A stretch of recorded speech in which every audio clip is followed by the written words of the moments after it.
use factored form. We are graphing a quadratic formula in factored form. Let's make a prediction. The number out front is negative, so it is opening up downward.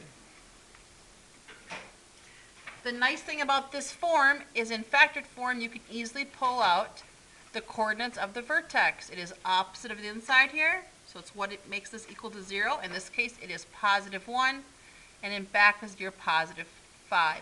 So go over 1 of 5. And as a reminder, your vertex always lies on the line of symmetry. The equation for this, Andy, did I make a mistake? No, I don't understand if you got 1, 2, 5. How we got 1, 5? Oh, it's 1, 5. Yeah. Yeah. Do you get that part? No, okay. So Andy, inside of here, take whatever's there. In this case, it's x minus 1. Set it equal to 0 and solve. So add over to the opposite side, you get a 1. Good for that? Yeah. And then the y coordinate is always the number in the very back. You don't need to change it. So your vertex always lies in the line of symmetry. In this case, it cuts through 1. So x equals 1 is your line of symmetry, equation for the line of symmetry. And again, please assess yourself. If you get these, put a check mark. Means I'm good to go. I don't need to review that before the next quiz. Okay, so I want you to think of this right now. This is where you live. This is a street. It's called Number Street. And on Number Street, you live in a house that has a 1 on it. If I asked you to the left and to the right of your house, what are the numbers, you'd say 0 and 2. You choose either one. It makes no difference. You have to choose one of them. I'm going to choose 2. So I'm going to substitute in 2. I'm going to do some mental math. 2 minus 1 is 1. 1 squared is 1. 1 times negative 2, 1 times negative 2 is negative 2, and negative 2 plus 5 is 3. Graph the ordered pair 2, 3.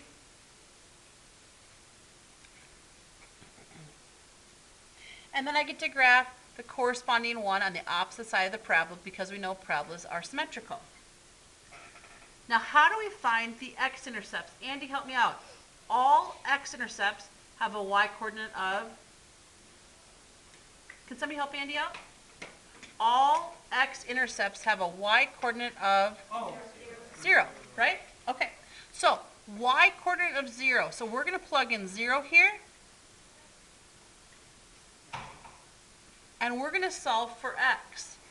By the way, notice I'm going to have 2 answers. Can everybody see how I have 2 answers? Because there's 2 x-intercepts. How do I get those? We're going to do PEMDAS backwards. We're going to do PEMDAS going backwards to solve for x. So on this side, what do I need to eliminate by adding or subtracting? 5.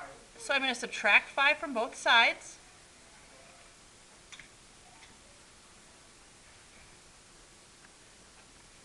Now I'm going to move upward from the bottom, multiplying or dividing. What do I need to eliminate on the right?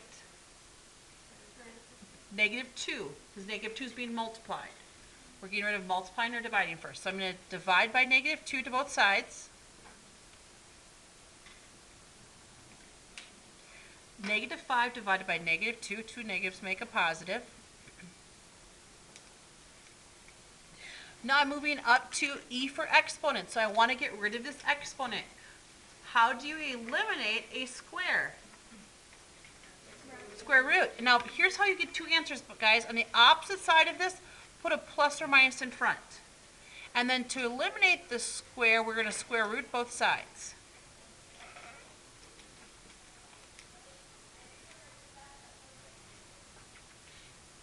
And your last thing you're going to get rid of is the parentheses. And so I'm going to add 1 to the opposite side. I'm going to put it in front of the plus or minus. And I get to come over here and I get to write the x-intercepts. One is 1 plus radical 5/2, comma 0.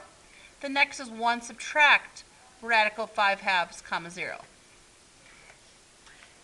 That's the exact answer for the x values, but to me that doesn't mean much. Like, I did the work right, but I can't associate that with an exact number. Please grab your calculator. We're now going to estimate the answer.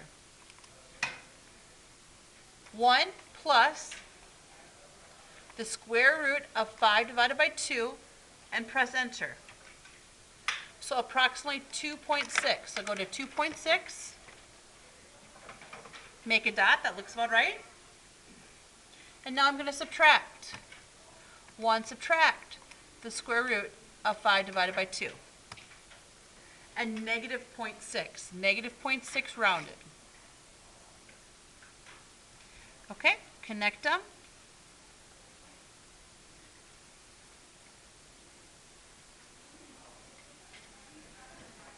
I can see I have a y-intercept of 0, 3.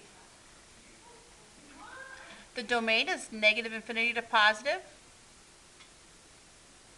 The range, you start from the minimum and work your way up. No limit how low it goes. It does go as high as positive 5, and it's included, so I put a bracket. The minimum value is a y value. It's actually not minimum. Please cross it out and write maximum for this problem of y equals 5.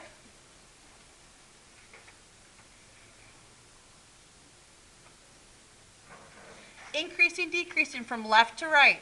From left to right, I'm going uphill first, so I'm increasing, then neutral, and then decreasing. Consistently, students have been getting one of these two wrong today. If I was going to start by describing increasing, that's this portion. Remember, we only have parentheses, and we only do this in terms of x values. So it comes from the far left for increasing, and it continues to increase until it hits an x value of 1. Decreasing starts at 1, and this is where the mistake is often made. Students want to say negative infinity, but in terms of x values, it's going to the right, positive infinity.